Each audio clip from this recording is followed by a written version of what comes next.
परिवर्तन निरंजन।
पाखापाखि 30,000 ରୁ 40,000 लोक निरंजन बाबू समर्थन ये आसी। यार कारण कौन? विगत 25 वर्ष है नवीन सरकार ये जो अन्याय अत्याचार कर चलती तार जवाब आज लोक देवे।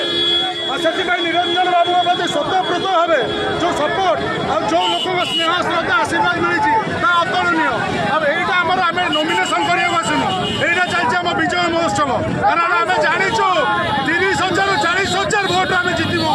अब कहीं भोट कही पारे ये मेडिकल व्यवस्था कहतु शिक्षा व्यवस्था कहतु कि ना मंदिर ना हरिलुट करके खाई कहीं आम विश्वविद्यालय कहीं आम ये मेडिकल कहीं जो 2019 इलेक्शन जो आम संजीव बाबू आमको प्रतिश्रुति देते भद्रक मेडिकल कॉलेज प्रतिष्ठा करेंगे विश्वविद्यालय प्रतिष्ठा करेंगे आम माने भद्रक को स्मार्ट सिटी करेंगे कहीं गोटे किसी भी करना खाली मिछुटारे पैसा खर्च कर मीडिया मानू लगे बाहा बाहा नौ किंतु लोक मैंने बुझी सारे आ भंडारी पोखर लोक मैंने एत पूर्वक ना कि बोका ना स्वाभिमान सहित लड़े निरंजन बाबू भोट देवे और जीतिक आसवे।